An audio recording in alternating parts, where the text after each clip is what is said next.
let's talk about one of my favourite reads of the year so far, The Iron Crown by L.L. McCrae.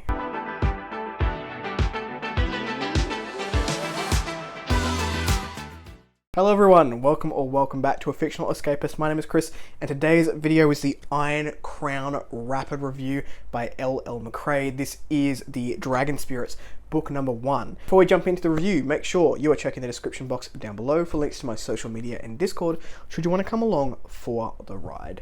Now, the Iron Crown, like I said, has been one of my favorite reads of 2023 so far. It is a beautiful story of life, love, and friendship explored in a world that is dripping with magic. There is something about the way that L.L. McCrae writes which is just magical. There's no other word for it. Jumping into the story, the reader starts off with an introduction to Fen. Fen has woken up in a strange forest with no memory of where or even who he is. As he starts to make his way through this new terrain, we learn of Hassan, the dragon spirit of the forest who has seemingly touched our young protagonist. Unfortunately for Fen, Hassan is not the only creature who has come into his life, and although aware of the spirits of the world, he has no idea what that means for him. Luckily for Fen, Kalidra and Giselle come across this young lad and he begs for help. The two women take him in, albeit reluctantly in the case of Kalidra, and get him fed and watered at their inn upon the island of Salt. However, a letter awaits Kalidra upon her return to the inn. Her father has died and she's been requested home to a place she's avoided for the last 8 years. The three set off together to the mainland and the mysteries of the Mere unfold. These shadow-like creatures of death and destruction have returned after 5 years of peace. Fen has been Mere touched, and so have many others, all without their memories and all without hope. The Mere touched are dying, and it turns into a race against time to find the secrets of the creatures they all thought they were safe from. That is the plot in a nutshell without going too far into spoiler territories. I feel like this book goes pretty fast, it reads very fast, and we do get into spoiler territories pretty quickly. So I will leave it at there for the plot. Let's talk about what I enjoyed about The Iron Crown. There is so much that I loved about this book. The top 3 would be world building, relationship dynamic, and a unique take on dragons that I've not seen done ever before.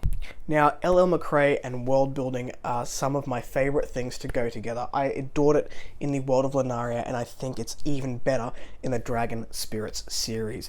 I just love the way that L.L. McCrae builds her worlds through exploration of lands and character interaction. This style of world building sets the scene, but it also allows the characters to naturally come alive with the world around them. We get to learn about their personality traits, their quirks, and their annoyances while we're moving from place to place and experiencing new terrains and new cities and towns. We start on the Isle of Salt. We then catch a barge to the mainland, and over the course of the sea journey we get to learn more about the types of dragon spirits as they blend into the terrain being traversed. Once our characters hit the mainland, we see them pick out inns and stalls from past experiences, and that enriches their personal histories. It all felt natural for the story and our POV's lives. Sometimes this type of storytelling creates a risk of information or lore dumps for the reader, but I would argue that McCrae has this down pat throughout the series that she currently has out in the world. At no point did I feel like there was an overwhelming abundance of information. It just flowed so naturally as I got to explore this new story. My next praise for the Iron Crown is going to be relationship interactions. There were several dynamics in this story that really shined through. First and foremost, we have a beautifully authentic, established sapphic romance between two of our main protagonists, Giselle and Kalidra. What made this relationship so wonderful to follow is there were never any, hey, look at this romance I've put into the story for the sake of having a romantic element. They just were. They very much were comfortable with each other. Their interactions were familiar and tender. It was obvious this was a long-standing established relationship. They got annoyed at little things and then remembered something that the other had done and had that tender moment to think about and remember that they loved the other person.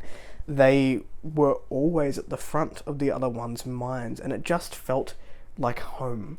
it really did feel like a relationship dynamic similar to a lot of other established relationships that I've seen in my life, where it is very loving even though you get annoyed at the little things. I couldn't help but having a chuckle at the dynamic between the two, because it did at points feel quite familiar to my own relationship, where we've got one very stringent person who likes rules and one person who's a little bit ADHD and a little bit chaotic, and how those dynamics can interact. It was just very familiar to me and quite humbling to also have that happen throughout the book. Another thing I'll mention is L.L. McCrae has not shied away from a complicated family dynamic, and really and quite subtly brought this to the front of the story at how family interactions can be quite uncomfortable if there is a complicated dynamic there. This was explored with Khalidra's family, and I loved watching it unfold. Khalidra has come from money and prestige, a life that for her came with being controlled and a number of expectations for how her life would play out. There is a very clear reason that she did not want to go back home, and that comes to the front once she meets her mother again. Once the mother is in the picture, it's clear that those expectations of her have not changed over the years, and you can feel the tension between the two through the pages. It is clear as the story progresses that Khalidra has a reason not to trust those around her, and rather than focus on the philosophy of it all, we got to watch how these feelings flow through her in her interactions with other characters in real time as we're experiencing the story, which was just delightful. The final thing I'll mention here is L.L. McCrae loves dragons. It's very clear in the world of Lunaria, it's very clear here in the Dragon Spirit series, but this book had such a unique take on dragons that it was just fun and interesting to discover within this world. We've all read fantasy before. If you're here on the channel, I'm 90% sure that you've read a fantasy book before, which means we have all very likely come across dragons in our time reading. The dragon spirits of this world felt wonderfully refreshing, as they blended into a location or an element and took that as their domain. From the huge dragons bonded to Iron, who had reach over the entire world and was also bonded to the Inquisitors and the Iron Crown, the namesake of the book herself, to smaller forest bonded dragons who interacted with our characters along the way and were a little bit cheeky. These magnificent creatures were still very much foreboding and dangerous and majestic, but they'd been given a godlike element and stature that was a lot of fun to experience.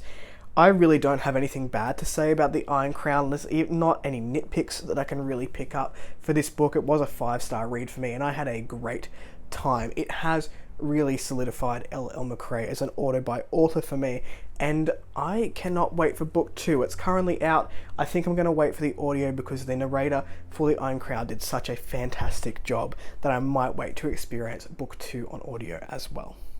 That was the Iron Crown. Have you read this one? What did you think of it? Let me know in the comments down below. Are you going to go pick it up? Same thing. Let me know. If you like the content, give it one of those. If you want to see more of it, click subscribe at your will. I'll catch you in the next video. Ciao.